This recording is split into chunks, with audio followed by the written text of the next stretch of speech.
Ya, kita berjumpa lagi dalam mata kuliah statistika. Saat ini kita akan membahas mengenai analisa korelasi. Korelasi itu merupakan hubungan antara satu variabel dengan variabel lainnya. Hubungan itu bisa secara korelasional, bisa juga secara kausal. Korelasional artinya hubungannya itu tidak menunjukkan sifat sebab akibat, ya. Jadi dari variabel-variabel yang ada tidak jelas mana variabel sebagai sebab, mana variabel sebagai akibat. Sedangkan kausal itu adalah hubungan yang menunjukkan sifat sebab akibat. Jadi variabel yang satu merupakan sebab, variabel lainnya merupakan akibat. Jadi minimal ada dua kelompok nilai atau dua kelompok variabel di dalam korelasi, ya. Karena dari definisi di awal tadi bahwa korelasi itu merupakan hubungan antara satu variabel dengan variabel lainnya, ya. Jadi ini satu variabel dengan variabel lainnya, maka minimal ada dua variabel atau dua kelompok nilai. Asal variabel itu sendiri bisa dari subjek penelitian yang sama, bisa juga dari subjek penelitian yang berbeda. Maksudnya seperti apa? Contoh, hubungan antara tinggi badan dengan tinggi lompatan seseorang. Jadi kita meneliti, ya, dua variabel yaitu tinggi badan dan tinggi lompatan, tapi asalnya dari subjek yang sama, dari satu orang, tinggi badannya dan tinggi lompatannya, ya. Nah, kalau contoh yang kedua, kita mau meneliti hubungan antara tinggi badan seorang ayah dengan tinggi badan anak lelakinya setelah dewasa. Berarti variabel yang diteliti di sini adalah tinggi badan. Ya, asal variabel yang diteliti ini ada dua, tinggi badan ayah dan tinggi badan anak lelakinya. Ya, jadi dia dari subjeknya itu dari dua subjek yang berbeda, ya. Jadi itu asal variabel. Oke, kita lihat contoh yang lain. Pada pengukuran tinggi badan dan tinggi lompatan dari 5 orang mahasiswa Fakultas Ilmu Keolahragaan. Ya, jadi Fakultas Ilmu Keolahragaan kita akan meneliti tinggi badan dan tinggi lompatannya. Ada 5 mahasiswa A, B, C, dan D dan E. Ya. Mahasiswa A tinggi badannya 150 cm, lompatannya 170. Mahasiswa B tinggi badannya 160, lompatannya 175, begitu seterusnya, ya. Jadi kita akan melihat hubungan antara kedua variabel di atas, variabel tinggi badan dan tinggi lompatan. Apakah dia berupa garis lurus, melengkung, atau tidak beraturan. Jadi kedua variabel itu bisa kita lihat hubungannya melalui kurvanya, ya, melalui grafiknya. Oke, kalau dihubungkan kelima data tersebut, dia membentuk seperti ini. Jadi kalau kita kelima titiknya dihubungkan, maka jelas nanti dia berbentuk apa, ya. Jadi dia tidak bisa berbentuk garis lurus di sini. Karena 170-nya di sini melengkung naik, ya. Jadi dia akan membuat lengkungan nih. Bisa berupa garis lurus, melengkung, atau tidak beraturan. Dari sini kita bisa lihat bahwa dia melengkung, ya. Korelasinya dia melengkung. Nih. Kita hubungkan, ya, dia melengkung. Oke, ini ada 5 penyebaran, ya, penyebaran datanya, ya. Jadi 5 bentuk penyebaran yang mungkin.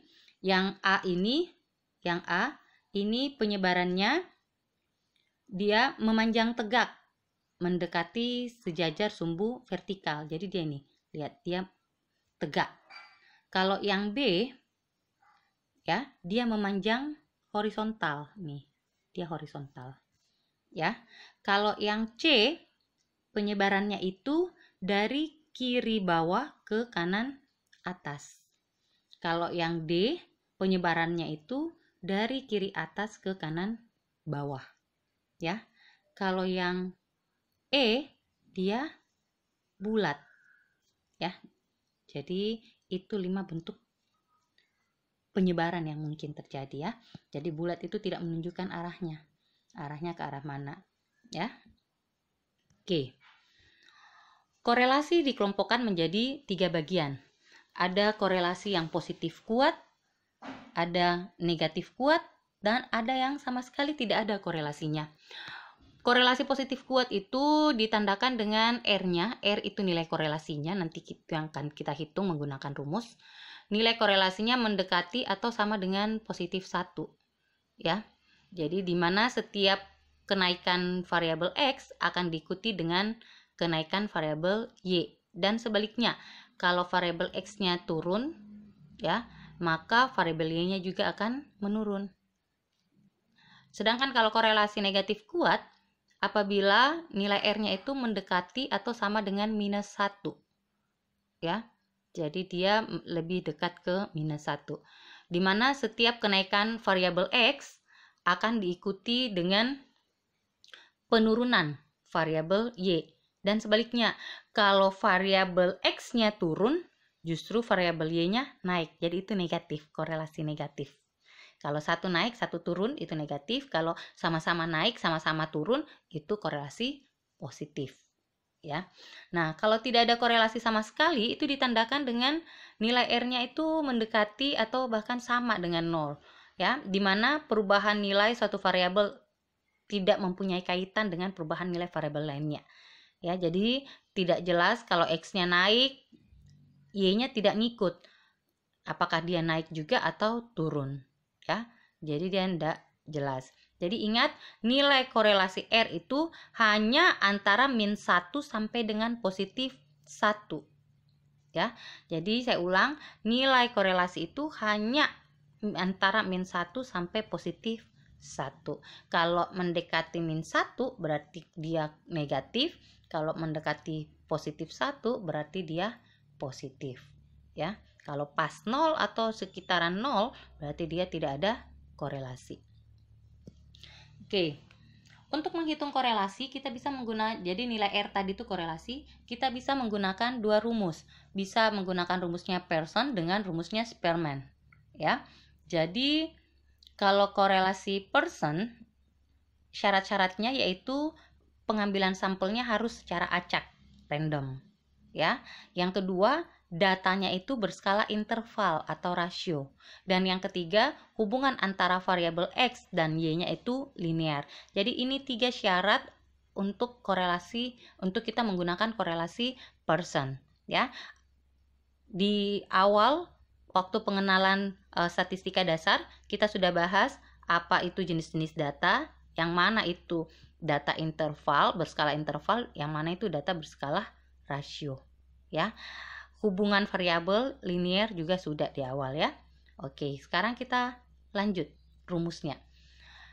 Jadi rumus korelasi Pearson itu bisa dua metode. Bisa rumus yang pertama, bisa rumus yang kedua. Nah, di sini kita bisa melihat rumus yang pertama itu sigma nilai mutlak X dikurang X rata-rata dikali Y kurang Y rata-rata dibagi akar kuadrat dari sigma X kurang X rata-rata kuadrat dikali sigma dari Y kurang Y rata-rata kuadrat. Nah, kalau kita melihat di sini rumusnya, seolah-olah rumus nomor 1 itu lebih sederhana daripada rumus nomor 2. Ya. Tapi sebenarnya rumus nomor 1 itu lebih rumit kalau kita mau menghitung menggunakan tabel. Kenapa? Karena kita harus mencari rata-ratanya terlebih dahulu. Ya. Sedangkan rumus nomor 2 seolah-olah banyak, tapi sebenarnya dia lebih mudah karena kita tidak perlu menghitung rata-rata.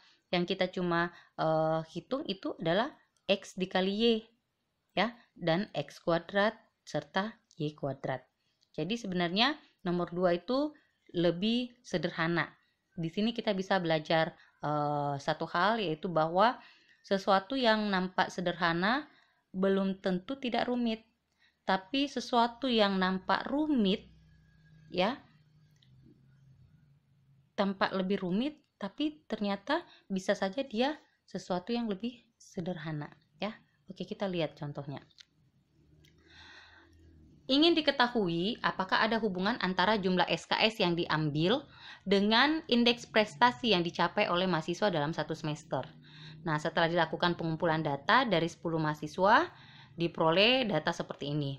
Jadi, jumlah SKS-nya itu akan kita simbolkan sebagai X, nilai X, variabel X. dan IP yang dicapai itu kita simbolkan dengan variabel Y.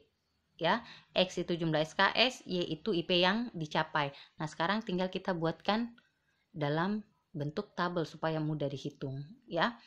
Jadi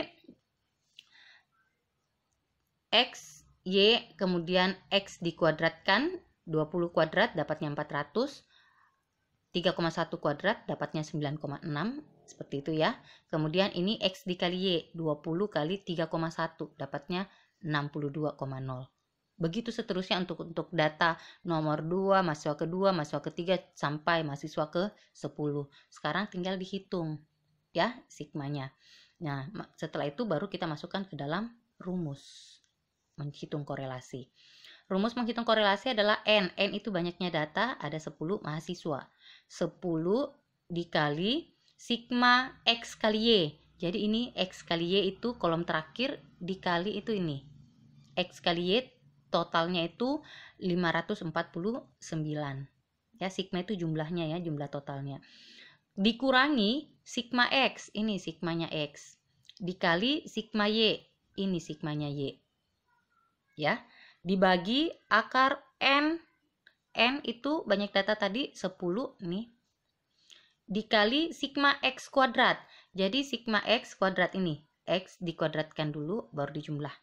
Ya, dikurang sigma X baru dalam kurung kuadrat ya, di luar kurungnya. Berarti sigma X dijumlah dulu, jumlah X ini 155 baru dikuadratkan. Jadi bedakan antara sigma X dalam kurung baru dikuadratkan dengan sigma X kuadrat ya. Sigma X kuadrat itu yang ini. Begitu juga yang di sebelahnya untuk Y. N banyaknya data dikali sigma Y kuadrat. Ini sigma Y kuadrat dikurang sigma Y dikuadratkan. Ini sigma Y dikuadratkan. Maka hasilnya seperti ini. Ya, kalau dimasukkan data-datanya kemudian dihitung pakai kalkulator, hasilnya 0,23. Nah, Anda bisa coba dengan menggunakan rumus 1. Yang ini kan kita menggunakan rumus 2. Ya, rumus 1 caranya hitung dulu rata-ratanya. Rata-ratanya ingat jumlah semuanya dibagi banyak data. Rata-rata X itu jumlah semua X dibagi banyaknya data. Oke. Nah, korelasi Pearson bisa juga dihitung dengan menggunakan metode Z. Ya. Jadi metode Z ini digunakan apabila data dari kedua variabel mempunyai rentangan nilai yang sangat berbeda. Ya, rentangannya sangat berbeda. Yang kedua, setiap nilai variabel, kedua variabel, baik itu X maupun Y, itu dikonversikan dulu ke Z.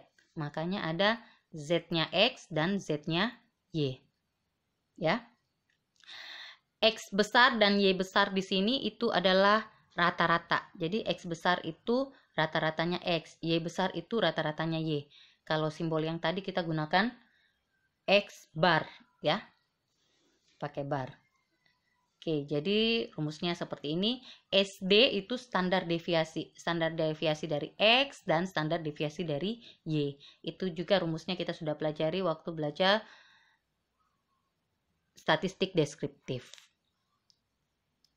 Oke, jadi ini contohnya sebuah penelitian yang mencari hubungan antara jumlah jam belajar mandiri per minggu mahasiswa dengan hasil belajar atau IP yang dicapai.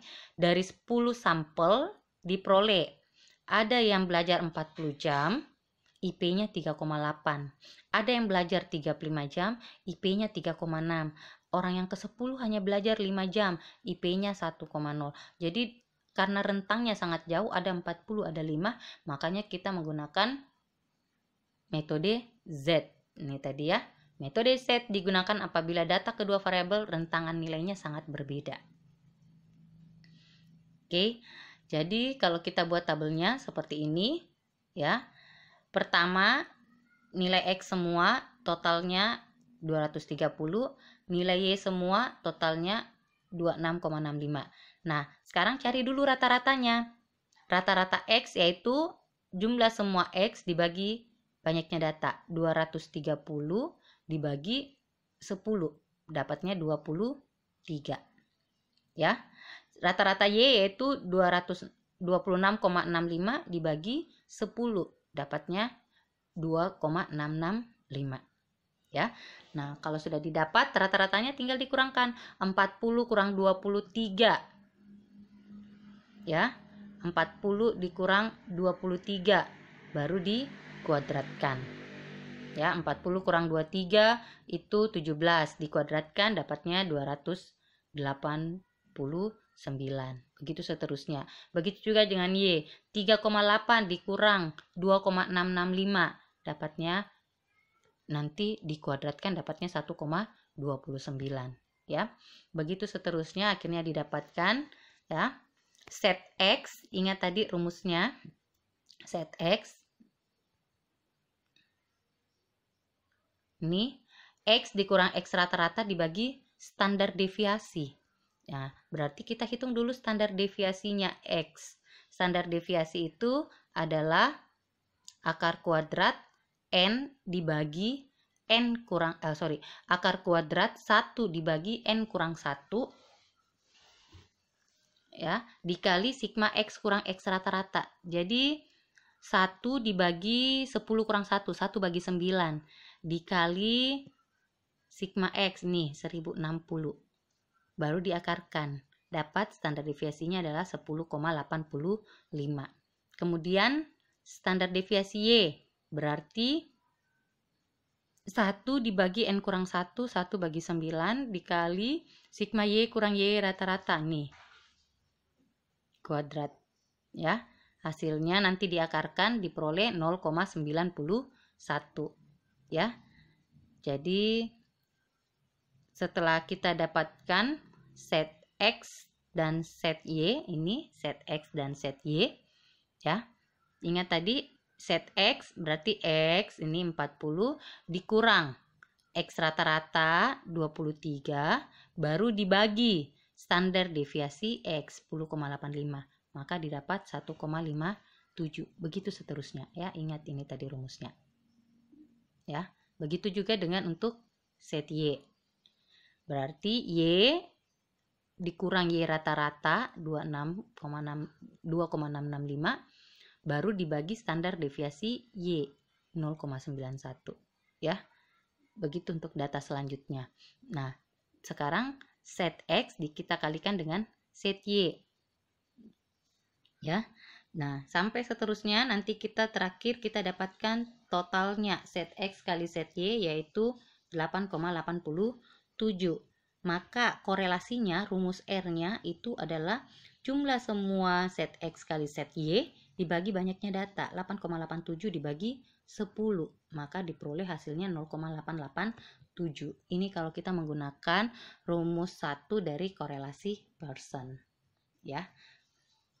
Rumus 1 metode setnya ya.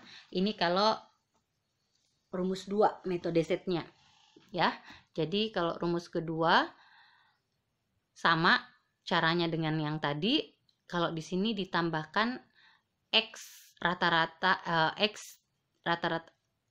X dikali dengan Y ya. Jadi X-nya dikali dengan Y ini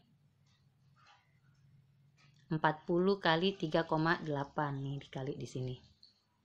Ya. Nah, sekarang kita bisa lihat hasilnya sigma X kali Y dibagi banyaknya data. Ya, jadi sigma X kali Y. Sigma X kali Y itu ini tadi 700,5 dibagi banyaknya data ada 10 ya. Berarti 70,05 dikurangi rata-rata X dikali rata-rata Y.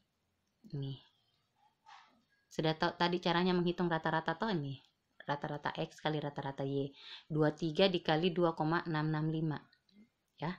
Jadi 61,30 dibagi standar deviasi X tadi sudah dihitung juga dikali standar deviasi Y. Hasilnya sama 0,887. Nih jawaban yang tadi juga 0,887. Jadi mau pakai rumus 1 maupun rumus 2 sama saja hasilnya. Terserah rumus mana yang menurut Anda lebih mudah digunakan.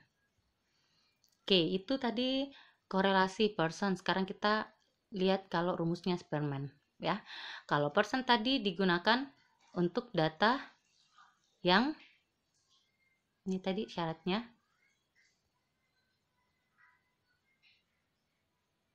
Nah, data yang berskala interval atau rasio, terus dia harus linear, ya. Sedangkan kalau Spearman skalanya datanya itu ordinal. Jadi bukan lagi interval atau rasio.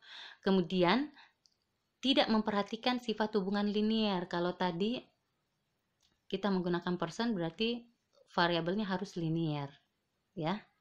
Nah, rumusnya dia seperti ini. 1 kurang 6 kali sigma D kuadrat. D itu selisih, ya, selisih antara variabel yang satu dengan yang lainnya. Kemudian N itu banyaknya data. Kita lihat contohnya.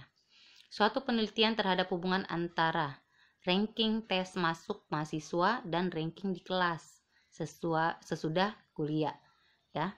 Nah, dari 10 mahasiswa yang diambil sebagai sampel, ternyata penyebarannya seperti ini. Ranking 1, mahasiswa pertama awalnya dia ranking 1 waktu tes masuk. Jadi kayak waktu Anda masuk kuliah itu dites dulu, nah di ranking di situ, ya. Jadi dari 10 mahasiswa diambil ranking 1 sampai ranking 10-nya. Kemudian setelah dia ikut perkuliahan, ternyata di dalam itu setelah melalui proses perkuliahan keluar IP-nya di semester 1 seperti kalian. Nah, kalau di ranking lagi ternyata berubah nih. Ya, jadi Y itu ranking sesudah dia sudah kuliah, ternyata yang awalnya dia ranking 1 sekarang IP-nya justru ranking 10, ya. Yang dulunya ranking 10 waktu masuk, sekarang IP-nya paling tinggi, dia ranking 1 seperti itu. Ya, jadi ini data 10 mahasiswa. Nah, berapa kuat hubungan antara ranking tes masuk dengan ranking kelas sesudah kuliah, itu yang kita mau selidiki. Ya. Jadi rumusnya di sini lihat. Jadi kalau Spearman lebih sederhana, ya. Kita tinggal menghitung sigma X-nya berapa. Enggak usah sigma X-nya ya, langsung saja diameternya ya.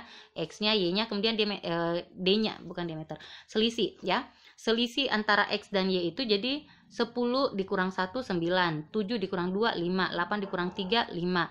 6 dikurang 4, 2. 5 dikurang 5, 0. Sekarang ini 3 dikurang 6, minus 3. Tapi kenapa di situ tetap 3? Jadi di sini D itu adalah selisihnya. Berarti kita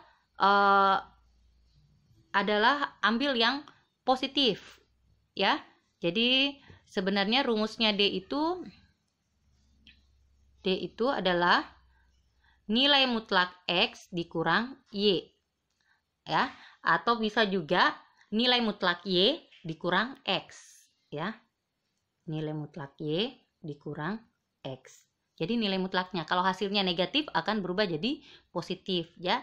Jadi 4 kurang 6, 2. 5 kurang 5, 0. 6 kurang 3, 3. 7 kurang 4, 3. 8 kurang 2, 6. 9 kurang 9, 0. 10 kurang 1, 9. Ya. Nah, kemudian hasilnya itu D itu dikuadratkan. 9 kuadrat, 81. 5 kuadrat, 25. 5 kuadrat, 25. 2 kuadrat, 4. Begitu seterusnya. Diperolehlah D kuadrat itu 270. Berarti rumusnya tinggal dimasukkan. 1 dikurang 6 kali 270. Ini salah ini ya. Ini sudah tidak ada nih. Nih, ya. Jadi 1 dikurang 6 kali 270 dibagi N. N-nya banyak data 10 dikali 10 kuadrat. Berarti 100 dikurang 1. Berarti 6 kali 270 dibagi 10 kali 99 yaitu 990. Hasilnya 1 kurang 1,64 yaitu minus 0,64. Jadi dia mendekati minus 1. Maka kalau dia mendekati minus 1 berarti korelasinya positif atau negatif tadi. Ya, kalau mendekati minus 1 berarti dia negatif kuat. Ya. Oke. Sekian untuk hari ini, kita sudah selesai mengenai korelasi menggunakan dua metode, menghitung korelasi dengan menggunakan rumus Spearman dengan Pearson. Kalau ada yang mau bertanya mengenai materi kita hari ini, boleh bertanya melalui grup, ya. Sekian untuk hari ini, sampai jumpa, sehat selalu, Tuhan memberkati kita semua.